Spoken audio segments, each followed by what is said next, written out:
Live Wednesday. Oh my gosh, I have little mochi powder on my face. You guys have to try Little Sweet Mochi. Look them up on Instagram. But anyways, what is our topic for today? A very, very controversial topic because I myself have resorted to artificial consequences. At first I thought, artificial? How can you have like fake or not real consequences, right?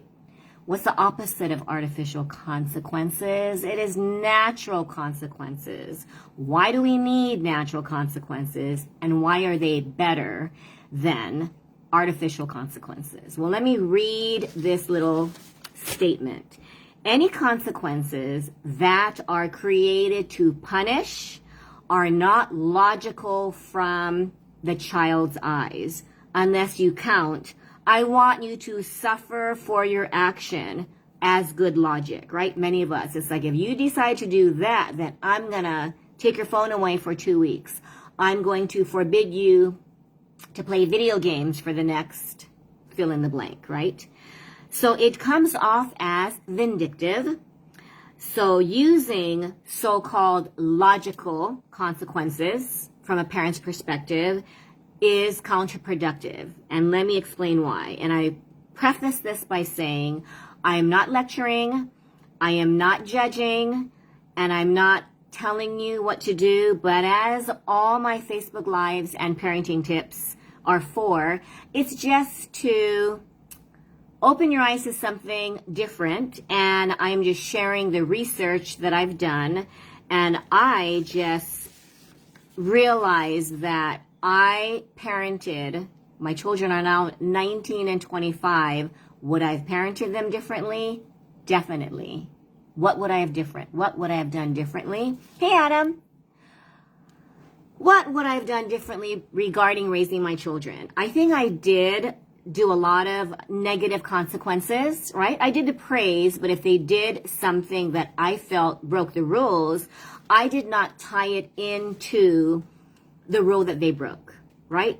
So for example, if these are natural consequences, you leave your bike or your scooter outside, right? And so, instead of saying, you better bring that bike back in the garage or back where it won't get stolen, because if you don't take care of the bike, right? Or you do the lecturing thing, you don't even appreciate all the stuff that I get for you. Why are you not taking care of the stuff that you get? You are so ungrateful. So instead of doing that, you let them leave the bike. You let them leave the scooter. I had a friend whose son left a surfboard out after repeated reminders to put the surfboard in a safe place. And it got stolen. Not once, but twice. Very expensive surfboard. That's a hard lesson to learn because it affects your pocketbook. Do you end up buying another one? Absolutely not. Because what are you teaching? Something breaks, mom or dad will replace it. Something is stolen, I will replace it. So there is no real life lesson. So as an adult, you think, oh my gosh, someone stole my wallet. Who's going to replace it? Someone stole my car. Who's going to replace that? Right? So what do? Guys, it is the hardest thing to do, but it is natural consequences. Your child doesn't want to take an umbrella to school, doesn't want to wear a jacket. He gets drenched, right? Her hair is like all messed up. She's shivering in class because the AC is too cold. Or if there's no AC, you just walk around like a drowned rat, right? And instead of going, I told you, that's what happens, you don't listen to me. You just say something like, oh, wow, that must have been hard to walk around with drenched shoes, or, walking around with a wet pants, underwear, shirt, right? That's gotta suck. I'm sorry you had to go through that. The hardest thing to stop saying is, what did I tell you? Why don't you just listen, right? And I've been guilty. It's like if your premise or your thought process is, if I prevent my child from making mistakes, I'm a good parent. If I prevent my child from suffering, I'm a good parent, right? My dad would never like to see us upset or sad, and he would do everything in his power to make things better for us. And what he didn't realize, he's in heaven now, looking down, hoping that he understands that I'm not calling him out, but all parents don't like to see our kids sad, right? We will do like, oh, what's the matter? I dropped my ice cream cone. Well, let's go to the store and get another one, right? Well, what we are preparing our kids is a big disappointment when you're no longer here, right? The sad truth is your role as a parent is to prepare your child for life without you. Otherwise, your child will be lost, your child will be frustrated, and your child will not know what to do because they've relied on you to save them, to protect them, and to prevent them from life's natural consequences, right? You lose a job and you just say, you know what, my mom always did this. Let me pay half of the ballet lessons. Let me pay half of karate. Let me pay half for those earrings that you want on your honeymoon. Yeah, it was bad. I admit it. I was entitled, and now as a mother, the first thing I realized my mission was to teach my children no for no reason at all. When it comes to consequences, though, the consequence has to tie in with the behavior. So schools, when you see someone create their artwork, graffiti, illegally, right? Instead of saying, you are suspended, which is kind of like a reward, right? Some kids will be like, yes, I get out of school. And that's my punishment. I love it. Let's do some more graffiti. But what they do is they have to get that bucket, that water, that cleanser, and they have to wash it off. So the behavior is directly connected. So your child decides, I'm going to stay up till 1 a.m. What is the natural consequence? No, it is not lecturing. It's not forcing your child to go to bed early. It really is. I think I have mochi powder near my eye too. it's the mochi that I ate earlier from Sweet Little Mochi. So sorry, I'm all over the place this morning, guys. The consequence is directly related to the rule broken. So you want to refuse lunch because you just don't like it, then you go hungry. You don't fix something that they like, right? Some parents do that. What, you don't like that? What do you want? What do you want? I just want a peanut butter jelly sandwich. Well, let mom, let dad, let grandma make it for you. What are you teaching them? The world will cater to their every want and need, right? And you and I both know it does not work that way. The world will not be at their call to whatever they want, right? So teach kids to learn natural consequences. Teach kids to learn from their own mistakes. Yes, we must allow our kids to fail if they don't study.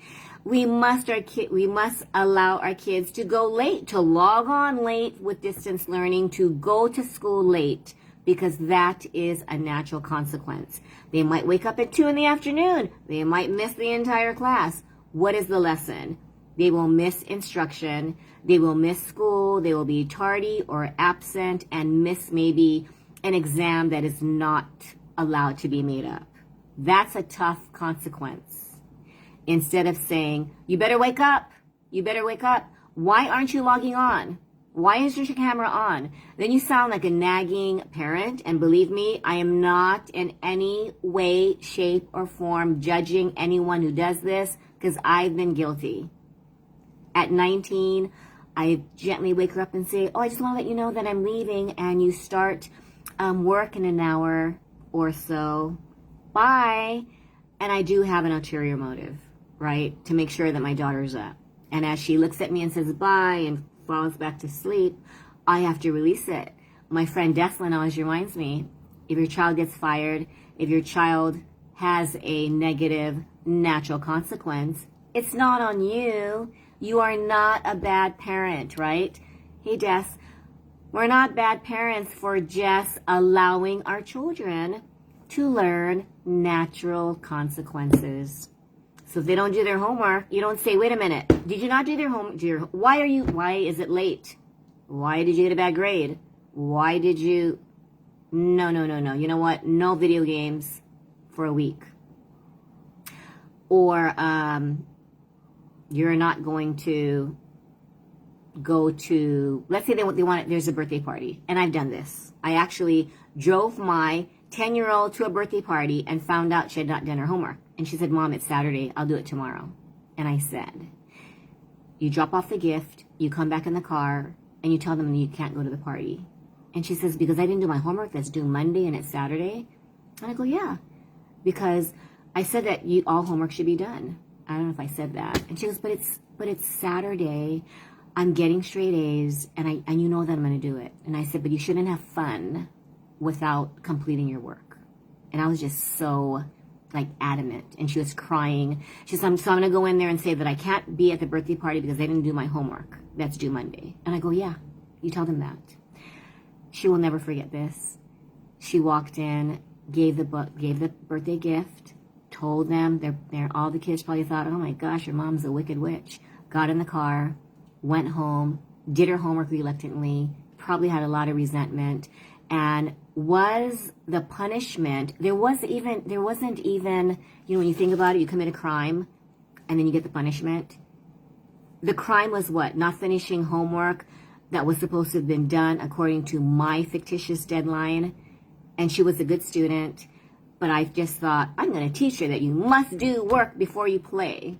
But it was a birthday party, So I look back, and I've been guilty of administering too many punishments, thinking that I was a good parent, and my friend said, it is a bit of a narcissist when we believe that as a parent, we know better because we've lived life. We've learned the harsh lessons. So my job as a parent is to teach you XYZ, which means your child will not be able to learn natural consequences because they will feel, and this is the truth.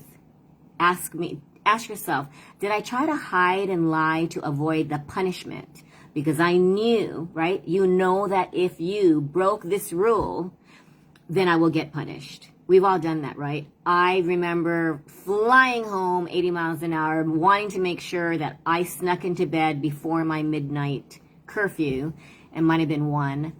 And I got in trouble, and you just think, next time I'm going to make sure that I'm more quieter, or you find ways to work the system, right? And so my suggestion is to let's reevaluate and renovate, just really reinvent the way that we used to parent. I'm going to call up my brother-in-law, just said, you know what? Your brother turned out fine, even though they experienced a lot of physical, mental, and emotional abuse. My reply to that is, I think a lot of us have been raised probably in a punitive way, right? We were punished. We were lectured. Our parents didn't know any better. And a lot of parents do feel that if I'm too mushy, they're not going to learn the real lesson. But my whole mission for this Facebook Live, artificial versus logical, is it's easier, guys, to do the natural consequences. I just interviewed Auntie Karina Taylor from Canada who said, you know why she loves natural consequences? You don't have to think of what the lecture is going to be. You don't have to stress out. You don't have to come up with the right punishment.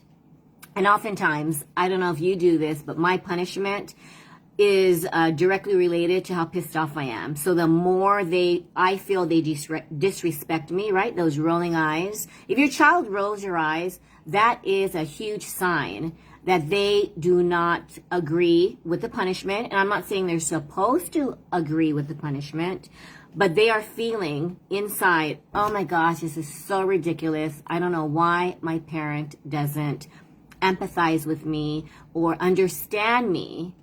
I keep bringing this up. One of my daughters said, every child wants to be heard, understood, and not judged. And I thought, wow, am I listening to her?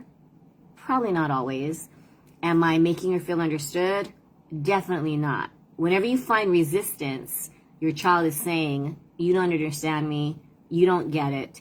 And then, you know, we have a tendency to think, I don't want to put words in your mouth or judge what you do, but I know I think I'm the parent. If I don't teach you to respect me, then what's going to happen? I used to say that. If you disrespect me, you might disrespect a police officer. You might end up in jail. You might disrespect an authority figure, your teacher, your professor, your boss. And that's what I would do. You know, like, I am trying to make you into a better adult.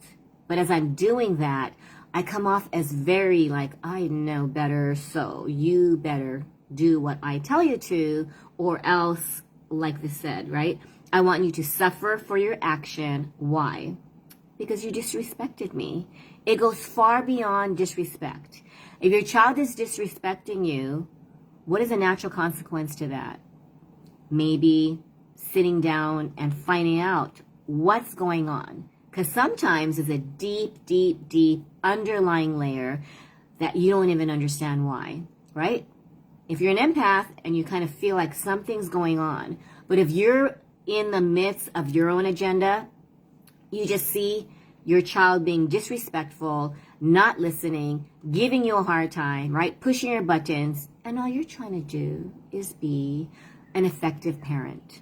So I would just like to invite you to try the natural consequences. So link their actions, right here, link their actions with the result, meaning their action could be staying up till 2 a.m, right? What is directly related to staying up in the morning? I mean, wait, it is kind of in the morning, right? 2 a.m. You're literally sleeping in the morning, early morning. Well, maybe the natural consequence is, hey, you know what? We have to get up at 9 a.m. or for school days, right? You have to get up at 6. Wow, man, you look really tired. But you don't say, you should have slept earlier. That's what I say, right? Well, maybe if you slept earlier, you wouldn't be so tired. But you just empathize. Wow. Yeah, it must be really, really tough to handle the day with 4 hours of sleep. I get it. I've done it. And it is really hard, yeah? Empathy goes a long way. And you don't even have to lecture. You don't have to give a consequence. You don't have to punish. You're just there to empathize and let them learn. Let them learn. It's almost like, I don't know if you were once riding a bike doing crazy things. I decided to tie my friend's bike's wheel to mine, our tires together. Was it smart? No. No parent was around. It's a good thing. We rode our bikes. I skidded my knee. I didn't get stitches. I probably should have. But what was the natural consequence? Hey, Sharon, never to tie our tires together, right? What's the consequence of not studying for an exam? And I've had kids tell me, you know, I got my natural consequence. I failed the exam, but no, my parent had to take away my phone for a month. Yes, a month.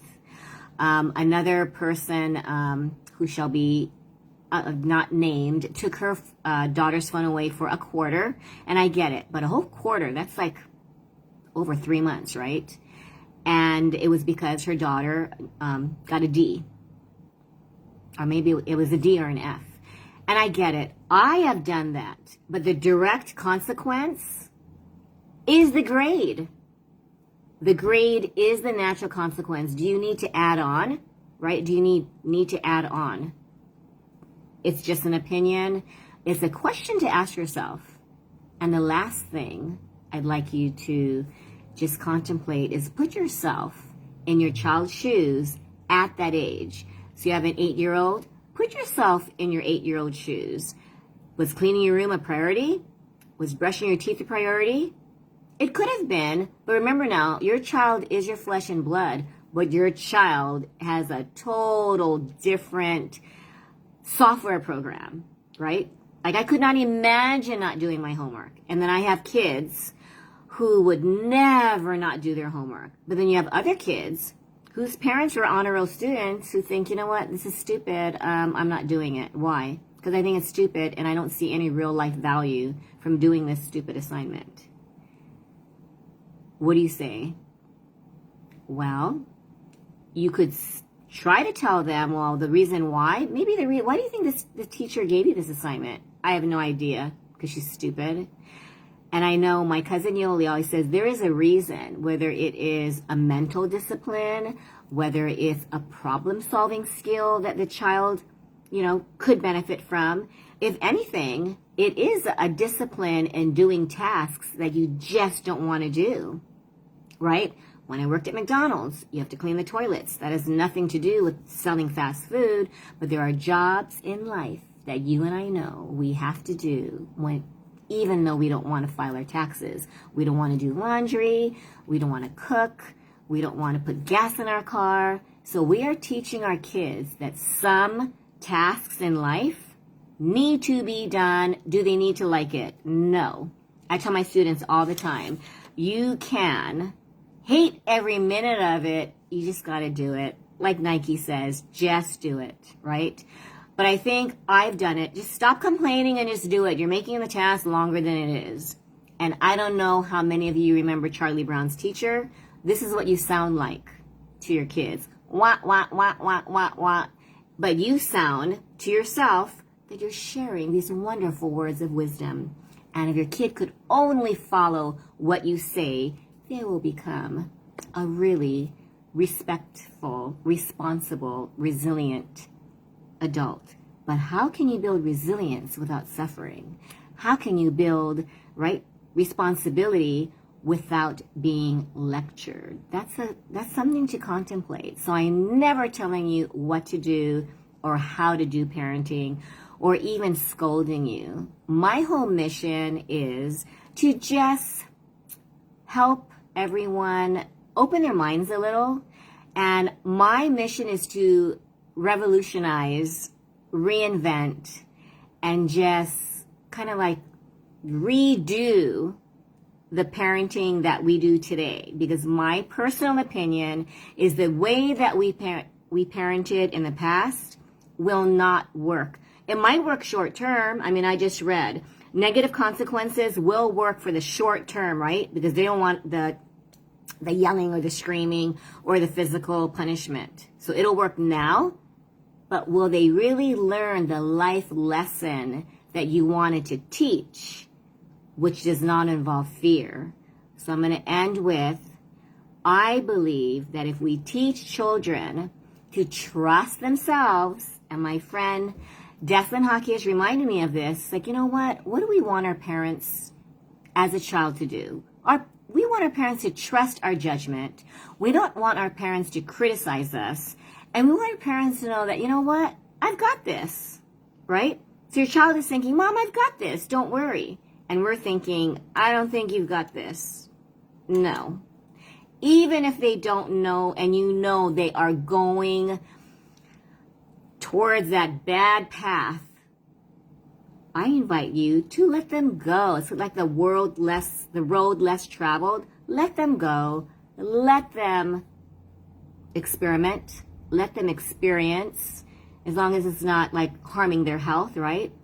Let them catch that cold if they decide not to carry an umbrella or a jacket. Let them fail a class. I had a father who said, I like seeing the occasional F. My wife doesn't, but I do, even on the report card. And I said, why? And he said, listen to this perspective, because if they can handle overcoming an F, it'll prepare them for handling severe failures in life, right? When you lose a job, you lose a relationship, you lose a dream, hey, you know what? I'm not going to let failure stop me, because I know, and my parents instilled in me the gift of believing that I am worthy no matter what, right? My empowerment coach, Declan Hockey, always tells me, you don't have to earn your worth.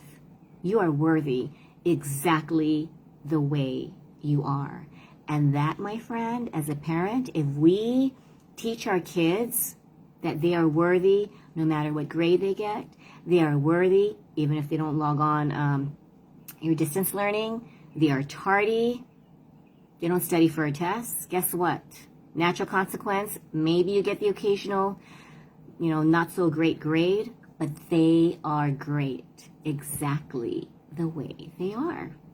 So hope I didn't ramble to the point where you're thinking, what was her message again?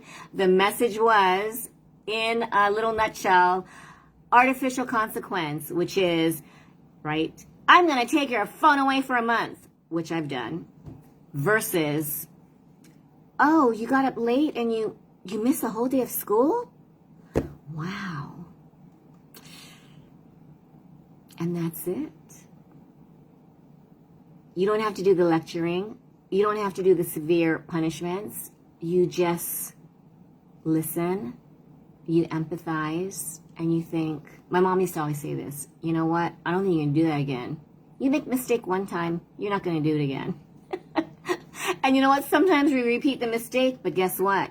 Some of us need to learn multiple times. If the lesson is not learned, you need to make a few more of those mistakes, right? And then once the lesson is learned, oh my gosh, amazing opportunities will pop up.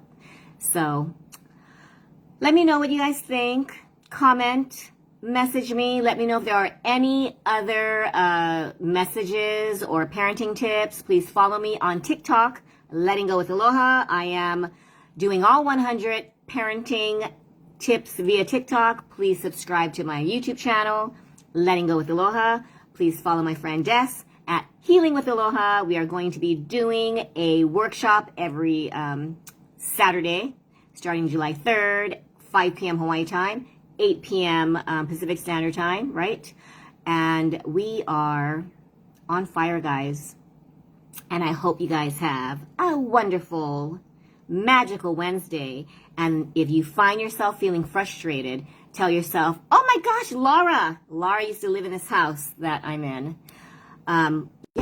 When you guys feel frustrated, remind yourself, oh my gosh, this is not a bad thing. This is an amazing opportunity to grow mentally, to grow emotionally, and to grow spiritually. You guys got this. The more frustrated you are, guess what? The more opportunities to grow.